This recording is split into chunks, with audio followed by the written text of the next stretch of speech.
வணக்கம். நீங்கள் இணைந்திருப்பது தமிழ் ஒலியின் இரவு நேர பிரதான செய்திகளோடு. செய்தியுடன் இணைந்திருக்கும் நான் காலிஸ் பீட்டர் சேவியர். முதலில் தலைப்புச் செய்திகள்.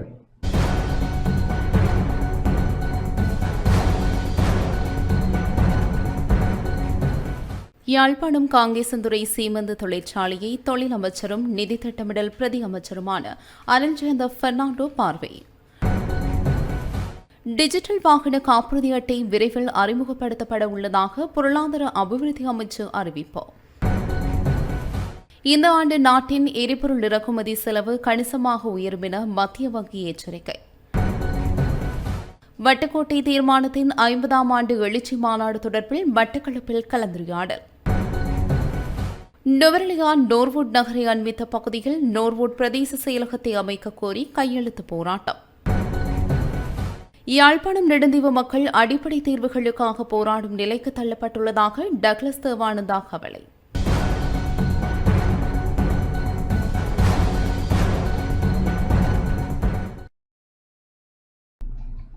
தொடர்வது முதன்மைச் செய்தி.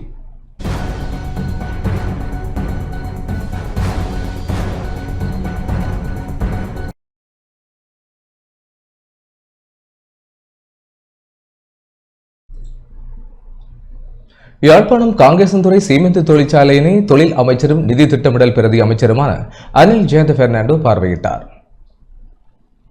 30 வருடங்களுக்கு மேலாக இயங்காத நிலையில் உள்ள யாழ்ப்பாணம் காங்கேசந்துறை சீமெந்து தொழிற்சாலையினை தொழில் அமைச்சரும் நிதி திட்டமிடல் பிரதி அமைச்சருமான அனில் ஜெயந்த பெர்னாண்டோ இன்று பார்வையிட்டார். காங்கேசந்துறை சீமெந்து தொழிற்சாலையினை மீள இயக்குவதற்கான யோசனையினை புதிய அரசாங்கம் முன்வைத்துள்ளது. கடந்த 7/3/2025 அன்று கைத்தொழில் மற்றும் தொழில் முயற்சிகள் அபிவிருத்தி அமைச்சர் சுனில் ஹந்துநெத்தி, நிதி மற்றும் திட்டமிடல் பிரதி அமைச்சர் ஹர்ஷன சூரிய பெரும, கடல் தொழில் அமைச்சர் ராமலிங்கம் சந்திரசேகர் ஆகிய அமைச்சர் குழுவினர் சீமெந்து தொழிற்சாலையை பார்வையிட்டிருந்தனர். அதனைத் தொடர்ந்து இன்றைய தினம் தொழில் அமைச்சரும் நிதி திட்டமிடல் பிரதி அமைச்சருமான அனில் ஜெயந்த பெர்னாண்டோ பார்வையிட்டார். இதனை கைத்தொழில் மையமாக மாற்றி மக்களின் பொருளாதாரத்தை மேம்படுத்துவதற்கான நடவடிக்கைகள் முன்னெடுக்கப்படும் என அமைச்சர் தெரிவித்துள்ளார். சீமெந்து தொழிற்சாலையை நாங்கள் பார்வையிட்டோம். கௌரவ நிதி அமைச்சர், பிரதி நிதி அமைச்சர் வந்திருந்தார். நாங்கள் இதில் சுமார் இந்த காங்கேசந்துறை ஃபேக்ட்ரி 90ஆம் ஆண்டு இயங்கவே இல்லை. இதில் கிட்டத்தட்ட 388 ஏக்கர் நிலம் இருக்கின்றது. இதை நாங்கள் ஒரு முதலீட்டு வலயமாக மாற்ற இருக்கின்றோம். அதற்கான நடவடிக்கைகள் எடுத்துக்கொண்டிருக்கின்றோம். உதாரணமாக இப்போ காணியை ஃபுல்லாக நாங்கள் BIயிடம் ஹேண்ட் ஓவர் பண்ண போகிறோம், கையளிக்க போகிறோம். அவர்கள் அது இந்த இன்ஃப்ராஸ்ட்ரக்சர், அது இந்த எல்லா வேலைகளையும் முடித்த பின்பு இங்கு வருகின்ற முதலீட்டாளர்களுக்கு இதை கொடுத்து அதன் மூலம் இந்த முதலீட்டு வலயத்தை நாங்கள் இந்த வடபகுதியிலே ஒரு முக்கியமான காங்கேசந்துறை ஒரு முக்கியமான ஒரு முதலீட்டு வலயமாக ஆரம்பிக்க இருக்கின்றோம். அதற்கான நடவடிக்கைகள் ஆரம்பிக்கப்பட்டு விட்டன. உங்களுக்கு தெரியும், காங்கேசந்துறை பொறுத்த மட்டில் துறைமுகம் இருக்கின்றது, விமான நிலையம் இருக்கின்றது, ரயில் நிலையம் இருக்கின்றது, வீதி போக்குவரத்து இருக்கின்றது.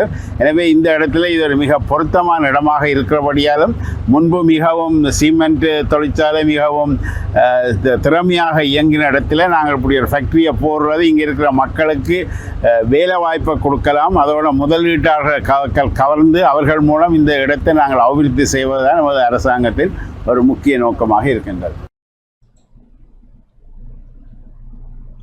வடக்கு மாகாணத்தில் தற்போது முன்னெடுக்கப்பட்டு வரும் அபிவிருத்தி செயல் திட்டங்கள் மற்றும் எதிர்காலத்தில் நடைமுறைப்படுத்தப்பட எதிர்பார்க்கப்படும் புதிய திட்டங்கள் தொடர்பில் தொழில் அமைச்சரும் நிதி மற்றும் திட்டமிடல் பிரதி அமைச்சருமான அனில் ஜெயந்த பெர்னாண்டோ வடக்கு மாகாண ஆளுநர் நாவண்ணா வேதநாயகனை சந்தித்து பேசினார்.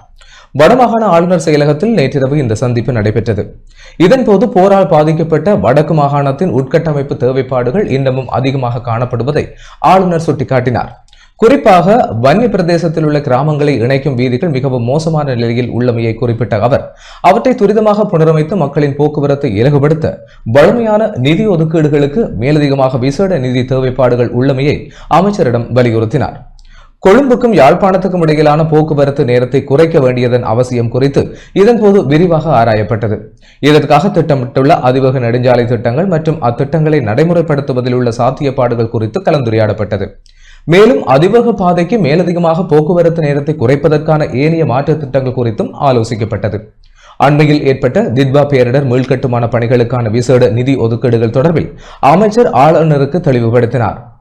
அத்துடன் அந்த நிதியை பயன்படுத்தி முன்னெடுக்கப்படும் திட்டங்களை எவ்வித தாமதமுமின்றி இந்த ஆண்டுக்குள் விரைந்து நிறைவு செய்ய வேண்டியதன் முக்கியத்துவத்தையும் அவர் வலியுறுத்தினார். இந்த விசேட கலந்துரையாடலில் யாழ் மாவட்ட நாடாளுமன்ற உறுப்பினர் கானா இளங்குமரன், ஆளுநரின் செயலாளர், யாழ் மாவட்ட ஒருங்கிணைப்பு குழு தலைவரின் இணைப்பாளர் உள்ளிட்டவர்களும் கலந்து கொண்டனர்.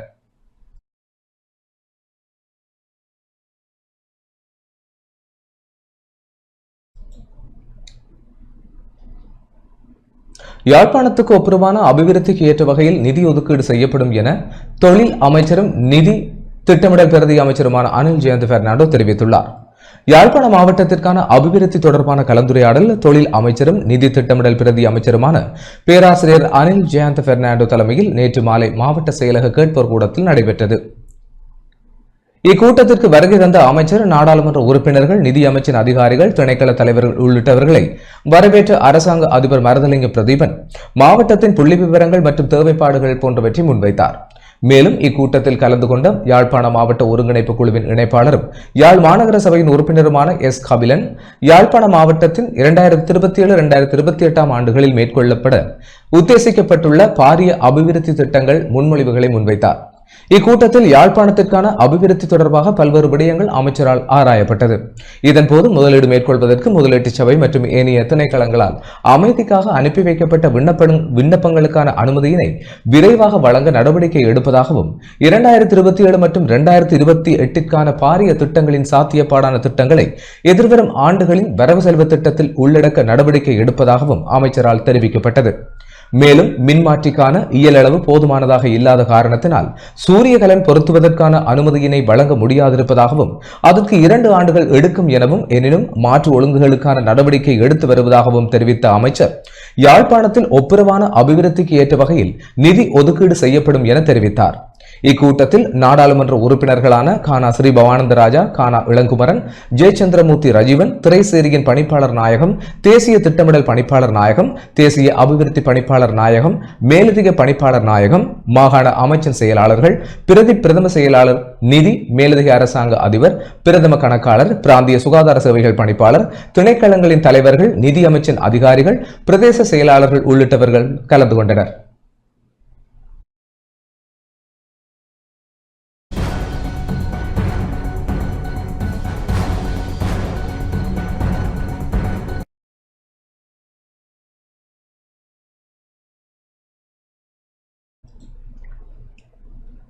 இந்த ஆண்டு நாட்டின் எரிபொருள் இறக்குமதி செலவு கணிசமாக உயரும் என மத்திய வங்கி தெரிவித்துள்ளது. மத்திய கிழக்கில் நிலவும் போர் சூழல் காரணமாக இந்த ஆண்டு இலங்கையின் எரிபொருள் இறக்குமதி செலவு கணிசமாக உயரும் என இலங்கை மத்திய வங்கி எச்சரிக்கை விடுத்துள்ளது. புவிசார் அரசியல் நெருக்கடிகள் காரணமாக உலகளாவிய ரீதியில் எண்ணெய் விலை உயர்ந்த மட்டத்தில் காணப்படும் என எதிர்பார்க்கப்படுகிறது. நாட்டின் மொத்த இறக்குமதி செலவில் எரிபொருள் இறக்குமதி செலவு பிரதான பங்கை வகிக்கிறது. கடந்த 10 வருடங்களில் நாட்டின் மொத்த இறக்குமதி செலவில் சராசரியாக 20% எரிபொருளுக்காகவே செலவிடப்பட்டுள்ளது. 2025 ஆண்டில் கச்சா எண்ணெய் மற்றும் சுத்திகரிக்கப்பட்ட பெட்ரோலிய இறக்குமதியின் அளவு அதிகரித்த போதிலும் அதற்கான மொத்த செலவு வீழ்ச்சியடைந்தது. 2024 ஆண்டில் 4.4 பில்லியன் அமெரிக்க டாலர்களாக காணப்பட்ட இறக்குமதி செலவு 2025 4 பில்லியன் அமெரிக்க டாலர்களாக குறைந்துள்ளது.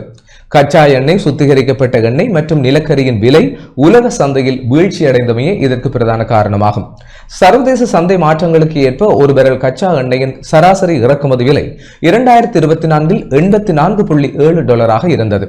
2025 73.2 டாலராக குறைவடைந்தது. செலவுகளை பிரதிபலிக்கும் எரிபொருள் விலை சூத்திரம் 2025 ஆண்டு முழுவதும் நடைமுறைப்படுத்தப்பட்டது. இதனூடாக உலக சந்தை விலையில் ஏற்படும் மாற்றங்கள் நேரடியாக உள்நாட்டு சந்தையில் பிரதிபலிக்க வழிவகை செய்யப்பட்டது. 2024 ஆண்டு இறுதியுடன் ஒப்பிடுகையில் 2025 ஆண்டின் இறுதியில் 92 ரக பெட்ரோல் 15 ரூபாவினாலும், டீசல் 9 ரூபாவினாலும், மண்ணெண்ணெய் 8 ரூபாவினாலும் குறைக்கப்பட்டன. எனினும் மத்திய கிழக்கு போர் சூழலினால் ஏற்பட்டுள்ள அழுத்தங்கள் காரணமாக கடந்த மார்ச் மாதத்தில் எரிபொருள் விலைகளை கணிசமாக அதிகரிப்பதற்கு நடவடிக்கை எடுக்கப்பட்டது என இலங்கை மத்திய வங்கி குறிப்பிட்டுள்ளது.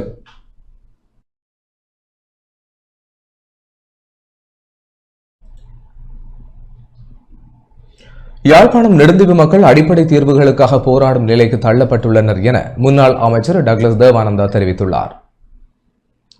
தமது பிரச்சனைகளுக்கான தீர்வுகளை பெற்றுக் கொள்வதற்கு அல்லது அதற்கான சூழ்நிலையை வெளிப்படுத்திக் கொள்வதற்கு பல முயற்சிகளை செய்தும் அது கைகூடாத நிலையில் அல்லது அவ்வாறான ஏதுநிலை உருவாக்கலில் ஏற்பட்ட இயலாமையால் தான் யாழ்ப்பாணம் நெடுந்தீவு மக்கள் நேற்று பாரிய போராட்டத்தை நடத்தியதாக ஈழமக்கள் ஜனநாயக கட்சியின் செயலாளர் நாயகமும் முன்னாள் அமைச்சருமான டக்ளஸ் தேவானந்தா தெரிவித்துள்ளார்.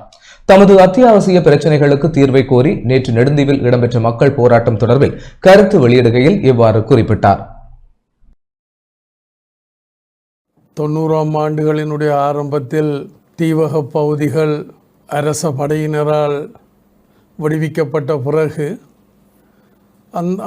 அன்றைய அரசாங்கம் சக தமிழ் கட்சிகளுக்கு அழைப்பு விடுத்திருந்தது மக்கள் பணியில் வந்து ஈடுபடுமாறு, மக்களுக்கு உதவுவதற்கு மக்கள் பணிகளில் வந்து ஈடுபடுமாறு கேட்டிருந்தார்கள். ஆனால் எந்த தமிழ் கட்சிகளும் அதுக்கு செவி சாய்க்கவில்லை என்றால் அவர்களுடைய சுயலாப அரசியல். அதுக்கு பிறகுதான் அந்த கோரிக்கை எங்களுக்கு விடுக்கப்பட்டது. நாங்கள் அந்த அழைப்பை ஏற்று தீவக பகுதிகளுக்கு போயிருந்தோம். அப்போ அந்த நேரத்தில் அந்த மக்கள் எதிர்கொள்ளுகின்ற மருத்துவ பிரச்சனை, உணவு பிரச்சனை, கல்வி சம்பந்தப்பட்ட பிரச்சனை, குடிநீர், போக்குவரத்து, யாழ்ப்பாணத்து பிரதான நிலப்பரப்போட தொடர்புகளற்ற நிலைமையில் தான் தீவக மக்கள் இருந்தவர். நாங்கள் அவர்களுக்கு கப்பல் மூலம் அல்லது விமானம் மூலம், கப்பல் மூலம் என்றால் திருவண்ணாமலைக்கும், விமானம் மூலம் என்று சொன்னால் அனுராதபுரம் அல்லது கொழும்புக்கு அவர்களை அழைத்து சென்று அங்கிருந்து யாழ் குடாநாட்டுக்கு அவர்கள் வந்து போயிருக்கின்றார்கள். அப்போ அந்த நேரத்தில் யாழ் குடாநாடு பிரபாகனுடைய கட்டுப்பாட்டில் இருந்தபடியினால் அந்த சிரமங்களை அந்த மக்கள் எதிர்கொண்டிருந்தார்கள். நெடுந்தீவு சேர்ந்த மக்கள் அந்த மக்களுடைய பிரதிநிதிகளாக தாங்கள் பட்டினியினுடைய விளிம்பில் இருக்கின்றோம், கடற்தொழில் படகுகளுக்கு கூடாக இந்தியாவுக்கு கூட சென்றிருக்கினோம், போக முடியாதவர்கள் நாங்கள் பல பேர் இருக்கின்றோம், தாங்கள் பட்டினியினுடைய எல்லையில் இருக்கிறோம், தங்களை வந்து பாதுகாக்க சொல்லி அந்த வகையில் தான் நாங்கள் நெடுந்தீவுக்கு சென்று நாங்கள் அதை விடுவித்து பிறகு அந்த நேரத்தில் அன்றைக்கு ஜனாதிபதி பிரேமதாஸ் அவர்களோடு கலந்துரையாடி ஒரு கப்பல் நிரம்ப அத்தியாவசிய உணவுப் பொருட்கள், மருந்துகள் உட்பட நாங்கள் அதை தெரிவித்து அந்த மக்களுக்கு கொடுத்து அண்டையிலிருந்து அந்த நெடுந்தீவு எங்களுக்கு ஊடாக பல முன்னேற்றங்களை கண்டு வந்திருந்தது. இந்த ஆட்சி மாற்றத்துக்கு பிறகு அந்த மக்களுக்கு யாரோடையும் தொடர்பு கொண்டு தங்களுடைய பிரச்சனையை தீர்க்கக்கூடிய ஒரு சூழ்நிலையில் அவர்கள் இல்லாதபடியினால், பல முயற்சிகள் செய்தும் அது கைகூடாதபடியினால் ஒரு கவன ஈர்ப்பு போராட்டத்தை நேற்று நடத்தியிருந்தார்கள். எங்களால் முடிஞ்ச அளவுக்கு நாங்கள் செய்திருக்கின்றோம். நாங்கள் பொறுத்திருந்து தான் பார்க்க வேண்டும் என்ன நடக்கப் போகிறது என்றது.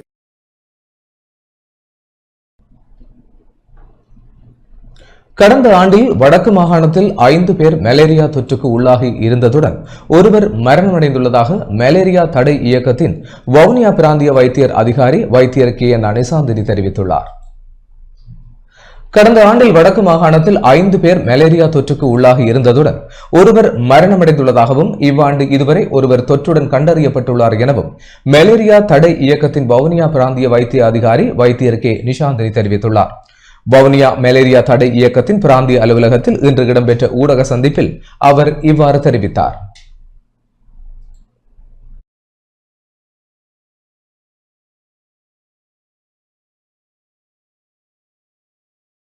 ஒவ்வொரு ஆண்டும் சித்திரை 25ஆம் தேதி அனுஷ்டிக்கப்படுகிறது. மலேரியா உலகளவில் இன்னும் ஒரு முக்கிய பொது சுகாதார பிரச்சனையாக இருக்கிறது. 2024ஆம் ஆண்டில் 282 மில்லியன் நோய் தாக்கங்களும் 6 லட்சம் மரணங்களும் பதிவாகி உள்ளன. இம்மரணங்களில் 95 விதமான மரணங்கள் ஆப்பிரிக்க பிராந்தியத்தில் ஏற்பட்டுள்ளது. ஆப்பிரிக்க, தெற்காசிய, தென் அமெரிக்க நாடுகளின் பகுதிகளில் இன்னும் மலேரியா தொற்று காணப்படுகிறது. இலங்கையின் வரலாற்றை உற்று நோக்கினால் மலேரியா பெரும் தாக்கத்தை ஏற்படுத்தி உள்ளதை காணலாம். இதை தடுக்கும் நோக்கில் உலக மலேரியா ஒழிப்பு திட்டம் 1958ஆம் ஆண்டில் ஆரம்பிக்கப்பட்டது.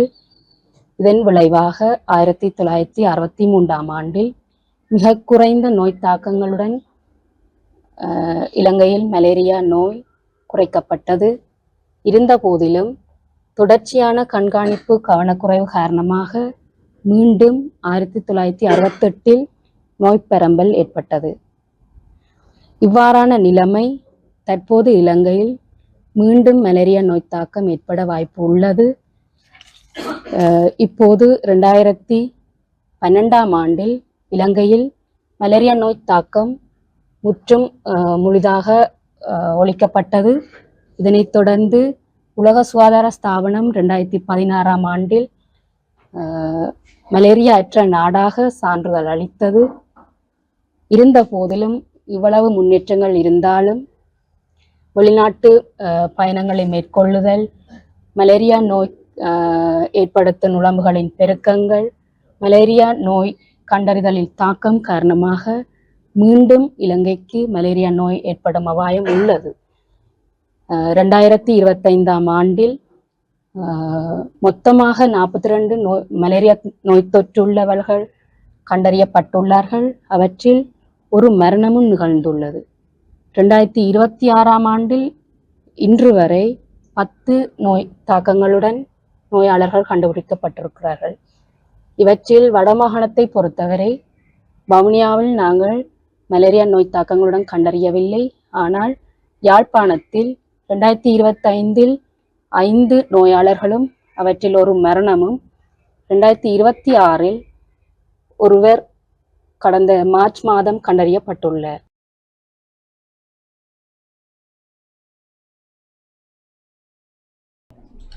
முல்லைத்தீவு முள்ளியவிளை பகுதியில் சுகாதார சீர்கேட்டுடன் இயங்கிய உணவகத்திற்கு சீல் வைக்கப்பட்டுள்ளது.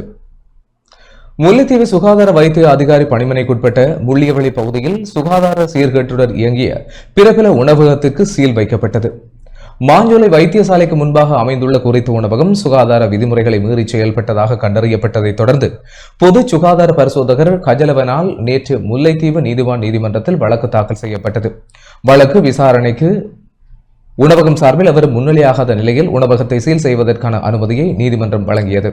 அதனை அடுத்து சம்பவ இடத்திற்கு சென்ற பொது சுகாதார பரிசோதகர்களான பிரவீன் மற்றும் கஜலவன் ஆகியோர் நீதிமன்ற உத்தரவின் பேரில் உணவகத்திற்கு சீல் வைத்தனர்.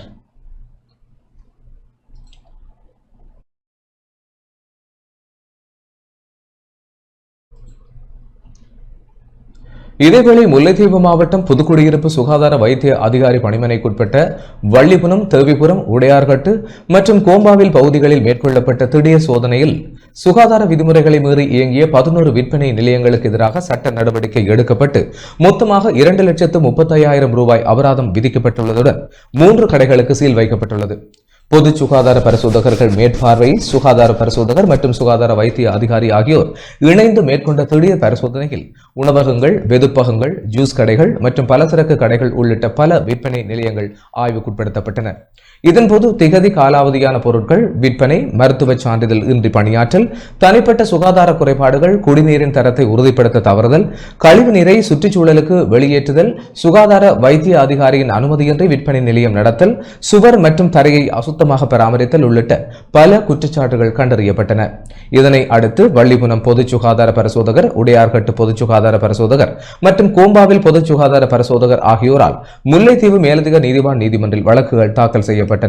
வழக்குகளை விசாரித்த நீதிமன்றம் உரிமையாளர்களை குற்றவாளிகளாக அறிவித்து மொத்தமாக 2,35,000 ரூபாய் அபராதமாக விதித்ததுடன் 5 ஆண்டுகள் ஒத்திவைக்கப்பட்ட சிறை தண்டனையும் வழங்கியது. மேலும் பால் சார்ந்த பொருட்கள் விற்பனை செய்யப்பட்ட ஒரு நிலையம் மற்றும் 2 ஜூஸ் கடைகள் சீல் வைக்கப்பட்டதுடன் கடுமையான எச்சரிக்கையும் வழங்கப்பட்டது. பொது சுகாதார விதிமுறைகளை கடைபிடிக்க தவறும் விற்பனை நிலையங்களுக்கு எதிராக போர்க்காலத்திலும் இதுபோன்ற திடீர் சோதனைகள் தொடரும் என பொது சுகாதார பரிசோதகர் தெரிவித்துள்ளார்.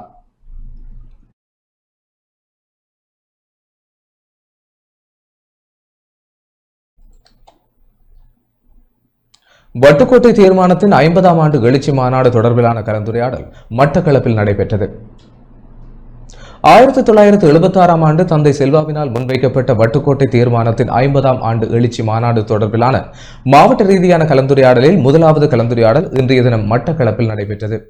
தந்தை செல்வாவின் படத்திற்கு மலரஞ்சலி செலுத்தப்பட்டு ஈகை சுடர் ஏற்றப்பட்டு அகவணக்கம் செலுத்தப்பட்டதை தொடர்ந்து கலந்துரையாடல் ஆரம்பமானது. வட்டுக்கோட்டை 50 எழுச்சி மாநாட்டு குழுவின் ஏற்பாட்டில் சிவகுரு ஆதீன முதல்வருமான வேலன் சுவாமிகள் தலைமையில் நடைபெற்ற கலந்துரையாடலில் அருட்தந்தை ஜோசப் மேரி அடிகள், அருட்பணி ஜெகதாஸ் அடிகள், முன்னாள் பாராளுமன்ற உறுப்பினர் பாவண்ணா அரியநேந்திரன், முன்னாள் மாகாண சபை உறுப்பினர்களான ரா துரைரட்னம், மாவண்ணா நரராசா, பவுனதீவு பிரதேச சபையின் முன்னாள் பிரதி தவிசாளர் செல்லத்துறை, சமூக செயற்பாட்டாளர் ஈனா செல்வகுமார் உள்ளிட்ட உள்ளூராட்சி உறுப்பினர்கள், சிவில் செயல்பாட்டாளர்கள், மட்டக்களப்பு வலிந்து காணாமல் ஆக்கப்பட்ட உறவுகள் சங்கத்தின் தலைவி ஆனா அமலநாயகி மற்றும் சங்க உறுப்பினர்கள், கிழக்கு பல்கலைக்கழக மாணவர் ஒன்றியத்தினர், பொது அமைப்புகளின் பிரதிநிதிகள், ஊடகவியலாளர்கள் என பலரும் கலந்து கொண்டனர். மே மாதம் 30ஆம் தேதி யாழ்ப்பாணத்தில் வட்டுக்கோட்டை தீர்மானத்தின் 50வது ஆண்டு நிறைவை சிறப்பிக்கும் எழுச்சி மாநாடு ஏற்பாடு செய்யப்பட்டுள்ளது. இம்மாநாட்டை முன்னிட்டு அதற்கான விழிப்புணர்வை உருவாக்கும் நோக்கில் மாவட்டங்கள் தோறும் விழிப்புணர்வு கலந்துரையாடல்களை முன்னெடுக்கும் விதமாக மட்டக்களப்பிலும் கலந்துரையாடல் ஒழுங்கு செய்யப்பட்டிருந்தது.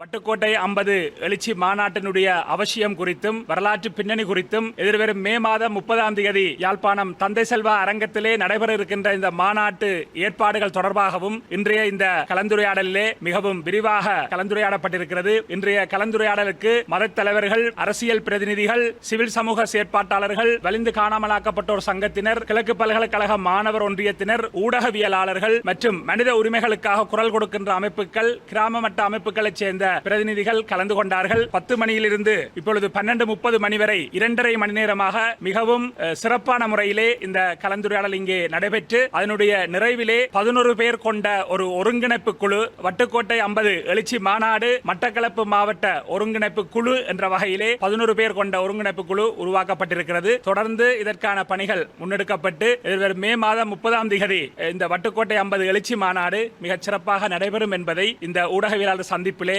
ஏற்பாட்டு குழுவாக நாங்கள் உங்களுக்கு தெரியப்படுத்தி நிற்கின்றோம். நன்றி. நுவரெலியா நோர்வுட் நகரை அண்மித்த பகுதியில் நோர்வுட் பிரதேச செயலகத்தை அமைக்க கோரி கையெழுத்து போராட்டம் முன்னெடுக்கப்பட்டது. நுவரெலியா மாவட்டம் நோர்வுட் நகரை அண்மித்ததான பகுதியில் நோர்வுட் பிரதேச செயலகத்தை அமைக்க வேண்டும் என்னும் கோரிக்கையை ஆதரிக்கும் அனைவரையும் கையெழுத்திடுவதற்கு மலையக அரசியல் அரங்கம் அழைப்பு விடுத்துள்ளது. நோர்வுட் பிரதேச செயலகம் நோர்வுட் நிவ்வளிகம பகுதியிலிருந்து திட்வா புயல் அனர்த்த நாளில் இரவோடு இரவாக ஹட்டன் நகருக்கு அபகரித்து செல்லப்பட்டது. இந்த அபகரிப்புக்கு எதிர்ப்பை வெளிப்படுத்தும் அதே நேரம் ஹட்டன் நகரில் புதிய பிரதேச செயலகம் ஒன்றை அமைக்க கோரியும் மலையக அரசியல் அரங்கம் கோரிக்கை முன்வைத்துள்ளது. இந்த கோரிக்கைக்கு அமைவாக நுவரெலியா மாவட்டம் நோர்வுட் பிரதேச செயலகத்தை நோர்வுட் நகரத்தை அண்மித்து அமைக்க கோரும் கையெழுத்து இயக்கம் இன்று பொகவந்தலாப பகுதியில் ஆரம்பமானது. இதுபற்றி மலையக அரசியல் அரங்கத்தின் செயலதிபரும் முன்னாள் நுவரெலியா மாவட்ட நாடாளுமன்ற உறுப்பினருமான மயில் வாகனம் திலகராஜா கருத்து தெரிவிக்கையில், இன்றைய தினம் நாங்கள் பொகவந்தலாவ பிரதேசத்திலே நோர்வுட் பிரதேச செயலகத்தை நோர்வுட் பிரதேசத்திலேயே அமைக்க கோரி கையெழுத்து இயக்கத்தை நடத்துகின்றோம். மலையக அரசியல் அரங்கம் 5 அம்ச கோரிக்கைகளை முன்வைத்து நுவரெலியா மாவட்டம் தழுவியதாக இந்த கையெழுத்து இயக்கத்தை நடத்தி வருகிறது. அந்த வகையில் நோர்வுட் பிரதேச செயலகம் நோர்வுட் பகுதியிலே அமைய வேண்டும், மஸ்கெலியாவில் புதிய பிரதேச செயலகம் உருவாக்கப்பட வேண்டும், ஹட்டனில் புதிய பிரதேச செயலகம் உருவாக்கப்பட வேண்டும், அகரபத்தனை பிரதேச சபைக்கு உட்பட்ட பகுதியில் ஒரு பிரதேச செயலகம் உருவாக்கப்பட வேண்டும், நில்தண்டாகையில் அமைக்கப்பட்ட வளப்பனையின் மேலதிக பிரதேச செயலகம் ராகலை நகருக்கு மாற்றப்பட வேண்டும் என்பதே அந்த கோரிக்கையாகும். குறிப்பாக இன்றைய தினம் நாங்கள் பொகவந்தலாவை பிரதேசத்திலிருந்து வலியுறுத்துவது, பொகவந்தலாவை உள்ளிட்ட நோர்வுட் பிரதேச சபைக்கு உட்பட்ட பிரதேசம், அதே போல மஸ்கெலியா பிரதேச சபைக்கு உட்பட்ட பிரதேசம், இந்த 2 பெரும் பிரதேசத்துக்கு கிட்டத்தட்ட 2 லட்சம் அளவான சனத்தொகையினர் வாழ்கின்றனர். இவர்களுக்காக 2016ஆம் ஆண்டு முன்பதாக அல்லது 2020ஆம் ஆண்டுக்கு முன்பதாக அம்பகமோ என்கின்ற கினிகத்தனை வரையாக சென்றுதான் பிரதேச செயலக விடயங்களை பெற்றுக் கொள்ள வேண்டிய தேவைப்பாடுகளை பூர்த்தி செய்ய வேண்டியிருந்தது. இதனை கருத்தில் கொண்டு 2016ஆம் ஆண்டு நான் பாராளுமன்ற உறுப்பினராக இருக்கும்போது பாராளுமன்றத்தில் ஒரு பிரேரணை முன்வைத்து அதன்படி அம்பகம பிரதேச செயலகம் 2ஆக பிரிக்கப்பட்டு நோர்வுட் பிரதேச செயலகம் உருவாக்கப்பட்டது. அது 2021ஆம் ஆண்டு உப செயலகமாக திறந்து வைத்த போதும் கூட நாங்கள் பெரும் போராட்டம் நடத்தி அதனை நோர்வுட் பிரதேச செயலகமாக மாற்றியமைத்தோம். தித்வா புயல் அனர்த்த நாளின் போது அடுத்த நாளே அவர்கள் ஏற்கனவே திட்டமிட்டதன்படி நோர்வுட் பிரதேச செயலகத்தை நோர்வுட் நிவ்வளிகம பகுதியிலிருந்து ஹட்டன் புகையிரத நிலைய முன்றலில் இருக்கக்கூடிய ஒரு கட்டடத்திற்கு மாற்றி இருக்கிறார்கள். நாங்கள் மிக தெளிவாக சொல்லுகிறோம், ஹட்டன் நகரத்திற்கு ஒரு பிரதேச செயலகம் வேண்டும் என்பதில் எந்த விதமான மாற்று கருத்தும் இல்லை. அது ஹட்டன் பிரதேச செயலகமாக இருக்க வேண்டுமே தவிர நோர்வுட் பகுதியில் பொகவந்தலாவ மஸ்கெலியா போன்ற பகுதிகளில் உள்ள மக்களுக்காக அமைக்கப்பட்ட நோர்வுட் பிரதேச செயலகத்தை அபகரித்து ஹட்டன் பிரதேச செயலகத்தை உருவாக்குவதோ அல்லது ஹட்டன் நகரத்தில் வைத்துக் கொள்வதோ அநீதியானது. தொடர்ச்சியாக ஏனைய பகுதிகளில் எல்லாம் கையெழுத்து இயக்கம் சேர்க்கப்பட்டு ஏனைய பிரதேச கையெழுத்து இயக்கங்களோடு சேர்த்து நாங்கள் தேசிய மக்கள் சக்தி அரசாங்கத்துக்கு இதனை கொண்டு செல்ல இருக்கிறோம். பதுளை பசறை தமிழ் தேசிய பாடசாலையின் புனரமைப்பு பணிகள் இன்று முன்னெடுக்கப்பட்டன. பதுளை மாவட்டத்தின் பசறை பிரதேசத்தில் அமைந்துள்ள பசறை தமிழ் தேசிய பாடசாலையில் அண்மையில் ஏற்பட்ட தித்வா புயலால் பாதிக்கப்பட்ட நிலையில் அதற்கான புனரமைப்பு பணிகளை முன்னெடுக்க சிறப்பான சிரமதான சேவை இன்று முன்னெடுக்கப்பட்டது. இந்த சிரமதான சேவையில் கல்முனை வடக்கு ஆதார வைத்தியசாலையின் பணிப்பாளர் சுகுணன் தலைமையிலான குழுவினர் பாடசாலைக்கு விஜயம் செய்து புனரமைப்பு நடவடிக்கைகள் இணைந்தனர். சுமார் 13 லட்சம் ரூபாய் பெறுமதியான செயல் திட்டமாக இப்பணிகள் நடைமுறைப்படுத்தப்பட்டு வருகின்றன. புயலால் சேதமடைந்த பாடசாலை மண்டபங்களை சீரமைக்கும் பணிகளில் குழுவினர் தீவிரமாக ஈடுபட்டனர். மேலும் இந்த முயற்சியின் ஒரு பகுதியாக எதிர்வரும் திங்கட்கிழமை சுமார் 200 மாணவர்களுக்கு பாதனைகள் வழங்கும் திட்டமும் முன்னெடுக்கப்பட உள்ளது. இந்த மனிதாபிமான சேவைக்காக பாடசாலை அதிபர் KMC பிரபாகரன், ஆசிரியர்கள், மாணவர்கள், பழைய மாணவர்கள், பெற்றோர்கள் அனைவரும் எமது நன்றியினை தெரிவித்தனர்.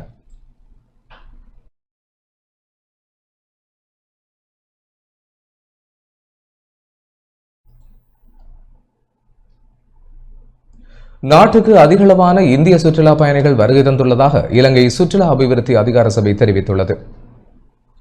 ஜனவரி 1ஆம் தேதி முதல் ஏப்ரல் 22ஆம் தேதி வரையான காலப்பகுதியில் மாத்திரம் 8,40,411 வெளிநாட்டு சுற்றுலா பயணிகள் இலங்கைக்கு வருகை தந்துள்ளதாக இலங்கை சுற்றுலா அபிவிருத்தி அதிகார சபை தெரிவித்துள்ளது. ஏப்ரல் மாதத்தில் முதல் 22 நாட்களில் மாத்திரம் 99,777 சுற்றுலா பயணிகள் வருகை தந்துள்ளனர். இந்நிலையில் ஏப்ரல் மாதத்தில் பதிவான அதிகூடிய சுற்றுலா பயணிகளின் வருகை ஏப்ரல் 2ஆம் தேதி இடம்பெற்றுள்ளதோடு அன்றைய தினம் மாத்திரம் 6,624 சுற்றுலா பயணிகள் இலங்கைக்கு வருகை தந்துள்ளனர். ஏப்ரல் 1ஆம் தேதி முதல் நாட்டுக்கு வருகை தந்த சுற்றுலா பயணிகளில் இந்திய பிரஜைகளே அதிகளவானோர் ஆவர். அவர்களின் எண்ணிக்கை 29,192 என பதிவாகியுள்ளது. இதற்கு மேலதிகமாக பிரித்தானிய பிரஜைகள் 8,439 பேரும், ஆஸ்திரேலிய பிரஜைகள் 8,186 பேரும், சீன பிரஜைகள் 7,161 பேரும், ரஷ்ய பிரஜைகள் 5,134 பேரும், பிரான்ஸ் நாட்டவர்கள் 4,659 பேரும் நாட்டுக்கு வருகை தந்துள்ளனர். ஜெர்மனி, சுவிட்சர்லாந்து மற்றும் பங்களாதேஷ் ஆகிய நாடுகளில் இருந்தும் கணிசமான அளவு சுற்றுலா பயணிகள் வருகை தந்துள்ளனர்.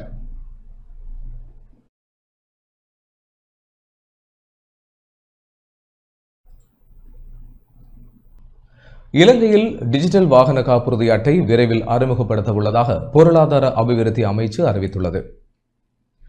இலங்கையின் முதலாவது டிஜிட்டல் வாகன காப்புறுதி அட்டை எதிர்வரும் மே மாதம் 1ஆம் தேதி முதல் அறிமுகப்படுத்தப்பட உள்ளதாக நிதி திட்டமிடல் மற்றும் பொருளாதார அபிவிருத்தி அமைச்சு அறிவித்துள்ளது. தேசிய டிஜிட்டல் மயமாக்கல் வேலை திட்டத்தின் ஒரு கட்டமாக இந்த நடவடிக்கை முன்னெடுக்கப்பட உள்ளது. இதன் மூலம் காப்புறுதி விவரங்களை விரைவாக சமர்ப்பிக்க முடிவதனால் பொது பாதுகாப்பு மேம்படும். பிளாஸ்டிக் அட்டைகளின் பயன்பாட்டை குறைப்பதன் மூலம் சுற்றுச்சூழல் நிலைத்தன்மைக்கு ஆதரவு வழங்கப்படுகிறது. காகிதமற்ற மற்றும் இலகுவான நடைமுறை ஊடாக வாகன உரிமையாளர்கள் மற்றும் அதிகாரிகள் நேரத்தை மீதப்படுத்த முடியும். இந்த திட்டம் இலங்கையின் காப்புறுதி ஒழுங்குமுறைப்படுத்தல் ஆணைக்குழு, இலங்கை காப்புறுதியாளர்கள் சங்கம் மற்றும் இலங்கை போலீஸ் ஆகியவற்றுடன் இணைந்து நடைமுறைப்படுத்தப்பட உள்ளது. அந்த வகையில் எதிர்வரும் 1ஆம் தேதி முதல் வாகன உரிமையாளர்கள் தமது காப்புறுதி அட்டைகளை டிஜிட்டல் வடிவில் பெற்றுக்கொள்ளவும் போலீஸ் சோதனைகளின் போது அவற்றை சமர்ப்பிக்கவும் வசதிகள் ஏற்படுத்தப்படும். இவ்வாறு நிதி திட்டமிடல் மற்றும் பொருளாதார அபிவிருத்தி அமைச்சு குறிப்பிட்டுள்ளது.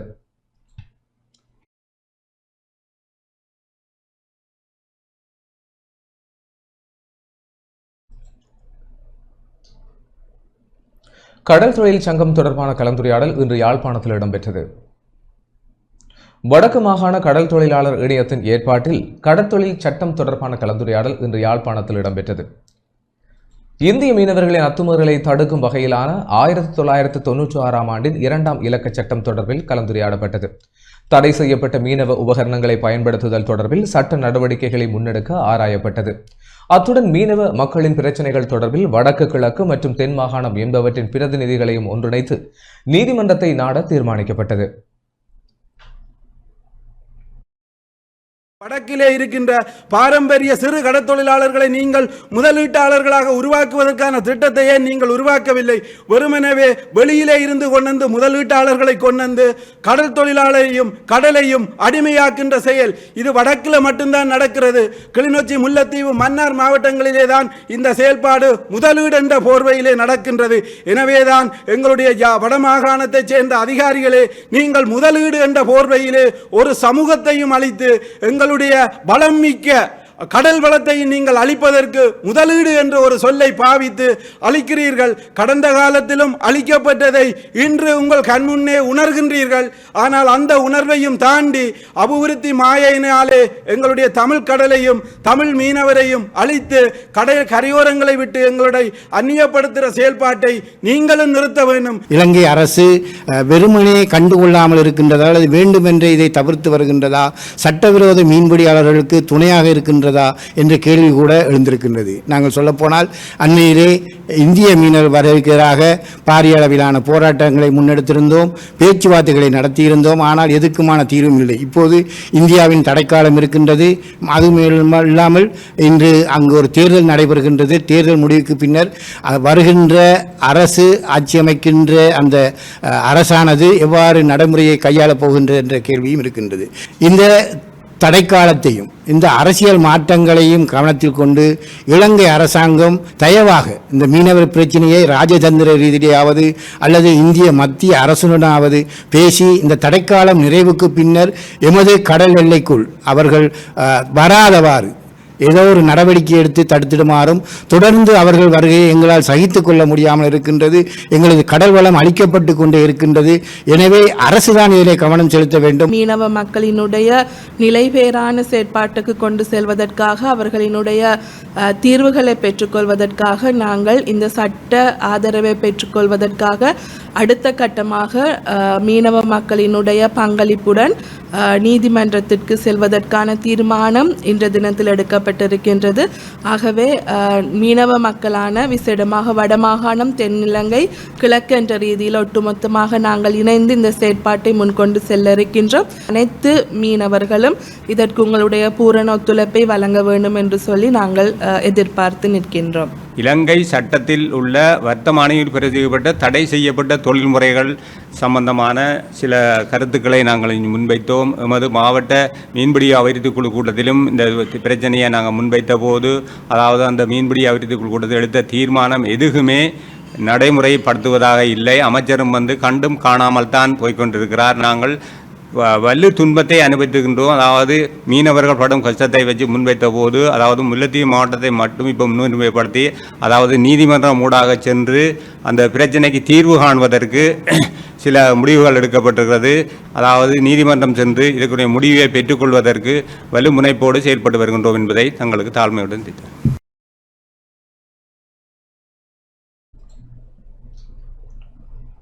மட்டக்களப்பில் இளைஞர் யுவதிகளின் ஆன்மீக தலைமைத்துவ வழிநடத்தல் பயிற்சியின் 85வது தேசிய ஒன்றுகூடல் நிகழ்வு நடைபெறுகின்றது. மட்டக்களப்பு மறைமாவட்ட கத்தோலிக்க இளையோர் சம்மேளனத்தினால் நடத்தப்படும் இளைஞர் யுவதிகளுக்கான ஆன்மீக தலைமைத்துவ வழிநடத்தல் பயிற்சியின் 85வது தேசிய ஒன்றுகூடல் மட்டக்களப்பு தன்னாமுனை மியானி நகரில் நடைபெற்றது. நம்முள் தொலைந்த இளமை ஒரு மீள் தேடலின் பயணம் எனும் கருப்பொருளில் நடைபெறும் ஒன்றுகூடல் நிகழ்வில் 12 மறை மாவட்டங்களில் இருந்து இளைஞர் யுவதிகள் கலந்து கொண்டுள்ளனர். முதல் நாள் நிகழ்வில் கலாச்சார நிகழ்வுகள் மற்றும் அருட்தந்தையர்களுக்கான நினைவு பரிசில்கள் வழங்கப்பட்டன. மட்டக்களப்பு மறை மாவட்ட அப்போஸ்தலிக்க பரிபாலகர் ஆண்டன் ரஞ்சித் ஆண்டகை, இலங்கை தேசிய கத்தோலிக்க இளைஞர்களுக்கான பொறுப்பு ஆயர் ஆண்டன் வைமன் குரூஸ் மற்றும் 12 மறை மாவட்டங்களைச் சேர்ந்த அருட்தந்தையர்கள், அருட்சகோதரிகள், தேசிய ரீதியில் வருகை தந்த இளைஞர் யுவதிகள் என பலரும் கலந்து கொண்டனர்.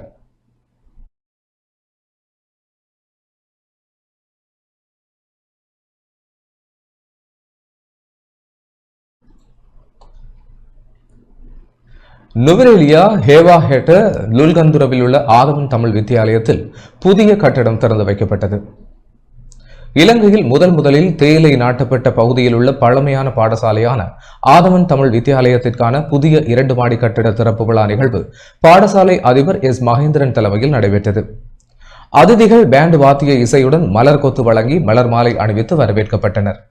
இதன் பின்னர் குறித்த கட்டடம் நிகழ்வில் பிரதம அதிதியாக கல்வி பிரதி அமைச்சர் மதுர செனவிரத்ன உட்பட அதிகாரிகளினால் திறந்து வைக்கப்பட்டது.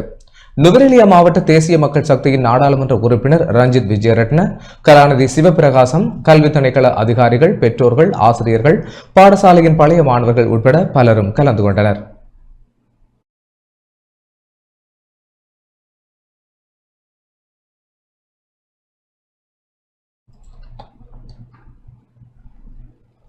வடக்கு மாகாணத்தில் இலங்கை போக்குவரத்து சபை சேவைகளில் நிலவும் குறைபாடுகள் தொடர்பில் வடக்கு மாகாண வீதி பயணிகள் போக்குவரத்து அதிகார சபை விசேட கவனம் செலுத்தியுள்ளது.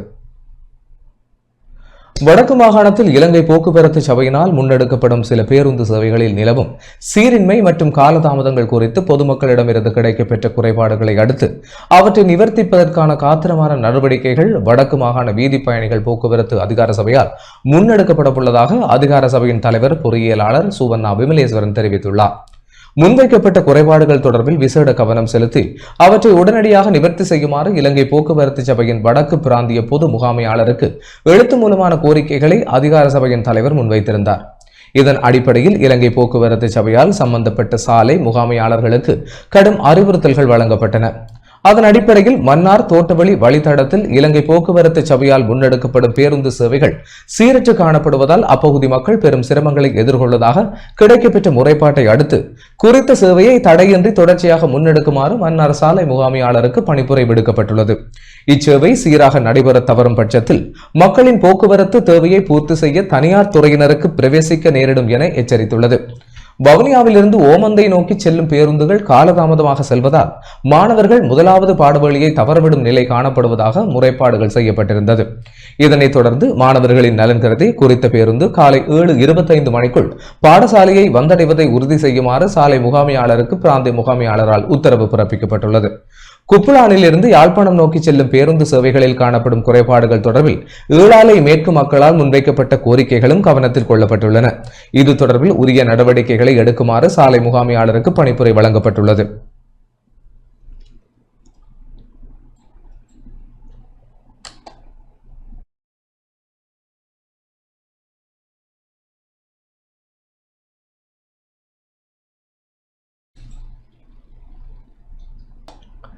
மட்டக்களப்பு எகட் கரத்தாஸ் நிறுவனத்தால் இளைஞர் யுவதிகளுக்கு தொழில் வழிகாட்டுதல் பயிற்சி கருத்தரங்கு நடத்தப்பட்டது.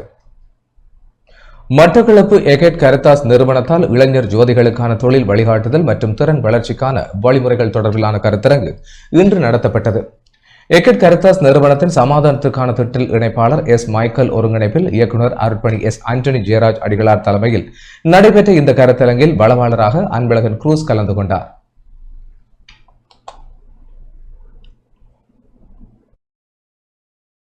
மட்டக்களப்பு மாவட்டத்தில் அமைந்திருக்கிற ஹெரிடாஸ் ஹெட் நிறுவனத்தினால இன்றைக்கு தொழில் முனைவர் சார்ந்த ஒரு ப்ரோக்ராம் ஒன்று ஏற்பாடு பண்ணியிருந்தாங்க. அது மிகவும் பயனுள்ளதாக இருந்துச்சு. எதிர்காலத்தில் நாங்கள் ஒரு சுயமாக ஒரு தொழிலொண்ட முயற்சி செய்கிறேன்னு சொன்னால் என்ன மாதிரியான விடயங்களை கையாளணும், எவ்வாறான தொழில்களை மேற்கொள்ளணும் அப்படின்ட்டு நிறைய விடயங்களை எங்களுக்கு தெரியப்படுத்தியிருந்தாங்க. அதன் மூலமாக நாங்கள் இங்கே வந்த இளைஞர்கள் நிறைய விஷயங்களை கற்றுக்கொண்டோம். இப்போ எதிர்காலத்தில் நாங்கள் ஒரு பெற்றோர்களையோ மற்றவங்களையோ இல்லாட்டி அரசாங்கத்தை எதிர்பார்த்து இல்லாமல் எங்களுடைய தொழில் முயற்சியை நாங்களாவே முயற்சி செஞ்சு எதிர்காலத்தில் சொந்தமான ஒரு தொழில் ஒன்றை மேற்கொள்றதுக்கு இந்த நிகழ்வு எங்களுக்கு மிகவும் பிரயோஜனமாக இருந்துச்சு. அந்த நிகழ்வு ஏற்பாடு செய்த ஹெரிடாஸ் ஹெட் நிறுவனத்துக்கு இளைஞர்கள் சார்பாகவும் எந்த சார்பாகவும் நன்றியை தெரிவித்துக் கொள்கிறேன். நன்றி.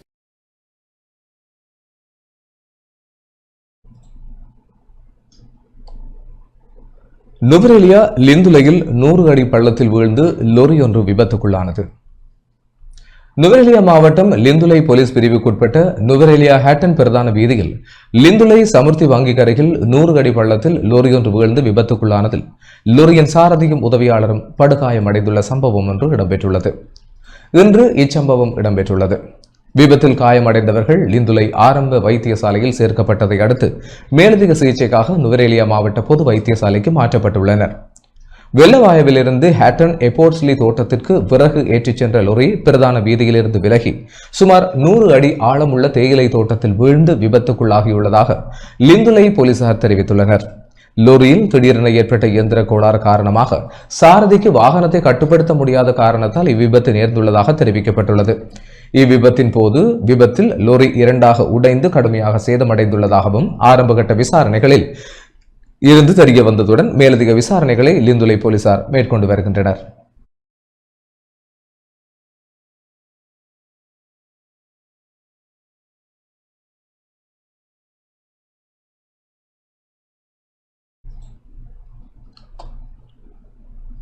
யாழ்ப்பாணம் நகுலேஸ்வரம் கருகம்பனையில் இன்று இலவச மருத்துவ முகாம் இடம்பெற்றது. யாழ்ப்பாணம் வலிகாமம் வடக்கு பிரதேச செயலக பிரிவுக்குட்பட்ட நகுலேஸ்வரம் கருகம்பனை பொது அமைப்புகள் மற்றும் யாழ்ப்பாண மருத்துவர்கள் சங்கம் யாழ்ப்பாண மாவட்ட மருத்துவ பிரதிநிதிகள் சங்கத்துடன் இணைந்து நடத்திய இலவச மருத்துவ முகாம் இன்று யாழ்ப்பாணம் கருகம்பனையில் இடம்பெற்றது. இந்த மருத்துவ முகாம் இன்று காலை 9 மணி முதல் மதியம் 12 மணி வரை கருகம்பனை கலாச்சார மண்டபத்தில் இடம்பெற்றது. பொது வைத்திய நிபுணர்கள், குழந்தை வைத்திய நிபுணர்கள், தோல் வைத்திய நிபுணர்கள், பொது சத்திர சிகிச்சை நிபுணர், மகப்பேற்று வைத்திய நிபுணர் ஆகியோர் பங்கேற்று மக்களுக்கான சேவைகளை வழங்கியிருந்தனர். இதன்போது இரத்த அழுத்தம், உடல் நிறை மற்றும் நீரிழிவு பரிசோதனைகளை மேற்கொண்டனர்.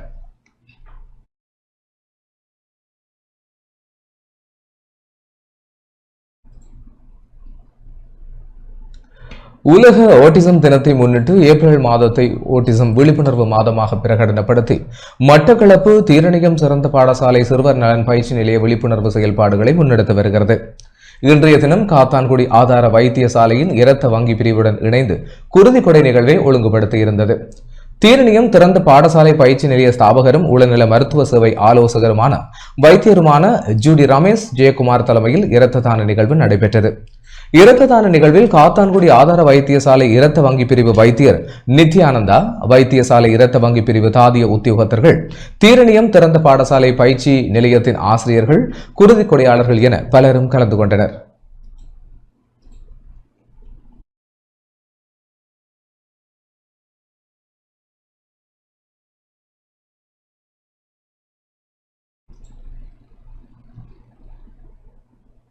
உலக அறிவுசார் சொத்து தினத்தை முன்னிட்டு இளைஞர் விவகார மற்றும் விளையாட்டு அமைச்சில் விசேட நிகழ்வு நடைபெற்றது. மனித படைப்பாற்றலின் மதிப்பை அங்கீகரிக்கும் உலக அறிவுசார் சொத்து தினத்தை முன்னிட்டு ஏற்பாடு செய்யப்பட்ட விசேட நிகழ்வு நேற்று இளைஞர் விவகார மற்றும் விளையாட்டு அமைச்சின் தன்கன் ஒயிட் கேட்போர் கூடத்தில் நடைபெற்றது. இந்த ஆண்டு அறிவுசார் சொத்து மற்றும் விளையாட்டு தினமான தயார் நிலை புத்தாக்கம் செய் என்ற கருப்பொருளின் கீழ் கொண்டாடப்படுகிறது. விளையாட்டுத் துறையில் புத்தாக்கம், தொழில்நுட்பம், வர்த்தக முத்திரை மற்றும் வடிவமைப்பு ஆகியவற்றில் அறிவுசார் சொத்து உரிமைகள் வகிக்கும் முக்கிய பங்கு இங்கு மதிப்பீடு செய்யப்பட்டது. வர்த்தக வாணிபம் மற்றும் உணவு பாதுகாப்பு பிரதி அமைச்சர் R.M. ஜெயவர்தன தலைமையில் நடைபெற்ற இந்த நிகழ்வில் விளையாட்டுத்துறை பிரதி அமைச்சர் சுகத் திலகரத்ன, இளைஞர் விவகார மற்றும் விளையாட்டு அமைச்சின் செயலாளர் அருண பண்டார மற்றும் தேசிய அறிவுசார் சொத்து அலுவலகத்தின் பணிப்பாளர் நாயகம் ஹிமாலி ஹெட்டி ஹலகே உட்பட முக்கிய விருந்தினர்கள் கலந்து கொண்டனர். இங்கு கருத்து வெளியிட்ட பிரதி அமைச்சர் R.M. ஜெயவர்தன, இலங்கை மற்றும் இலக்கிய மற்றும் கலை படைப்புகள் முதல் பகுதியை கண்டுபிடித்து மற்றும் வர்த்தக முத்திரைகள் வரையிலான அனைத்து மனித படைப்புகளும் அறிவுசார் சொத்து வகைக்குள் அடங்கும் என சுட்டிக்காட்டினார். இந்த உரிமைகளை பாதுகாப்பதன் மூலம் படைப்பாளர்களுக்கு நியாயமான பலன்கள் கிடைப்பதுடன் நாட்டின் பொருளாதார, தொழில்நுட்ப மற்றும் கலாச்சார வளர்ச்சிகளுக்கும் அது நேரடியாக பங்களிப்பதாக அவர் வலியுறுத்தினார். விளையாட்டுத்துறை பிரதி அமைச்சர் சுகத் திலகரத்ன விசேட உரையாற்றுகையில், விளையாட்டுத்துறையில் படைப்பாற்றல் குறித்து குறிப்பிடுகையில் வீரர்களை உருவாக்குவதில் அதன் முழு பொறுப்பையும் உரிமையையும் பயிற்சியாளர்களுக்கே உரியது என தெரிவித்தார். விளையாட்டு தொழில்நுட்பத்தின் வளர்ச்சியுடன் இத்துறையில் அறிவுசார் சொத்து உரிமைகளை பாதுகாப்பது மிகவும் அவசியம் எனவும் அவர் கூறினார். இலங்கையின் அறிவுசார் சொத்து முறைமை 2003ஆம் ஆண்டின் 36ஆம் இலக்க அறிவுசார் சொத்து சட்டத்தினால் நிர்வகிக்கப்படுவதுடன் அதன் அனைத்து நிர்வாக நடவடிக்கைகளும் தேசிய அறிவுசார் சொத்து அலுவலகத்தினால் முன்னெடுக்கப்படுகின்றன. உலக அறிவுசார் சொத்து அமைப்பினால் நிர்வகிக்கப்படும் 26 சர்வதேச உடன்படிக்கைகளின் கீழ் படைப்பாளர்களின் உரிமை உறுதிப்படுத்தப்பட்டுள்ளதோடு அதன் மூலம் புதிய வேலைவாய்ப்புகளும் தொழில்துறைகளும் உருவாகும் என இங்கு கலந்துரையாடப்பட்டது. மனித நாகரிகத்தின் முன்னேற்றத்திற்காக படைப்பாற்றலை ஊக்குவிக்கும் நியாயமான அறிவுசார் சொத்து முறைமையை பேணுவதன் முக்கியத்துவம் குறித்து இங்கு வலியுறுத்தப்பட்டது.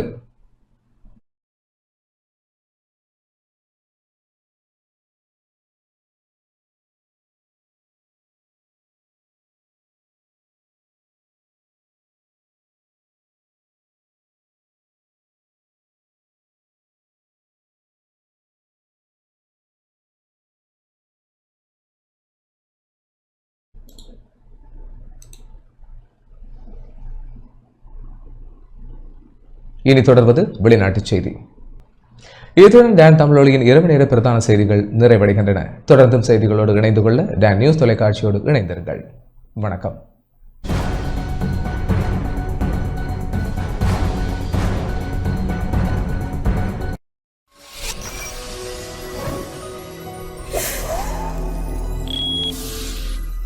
வணக்கம்.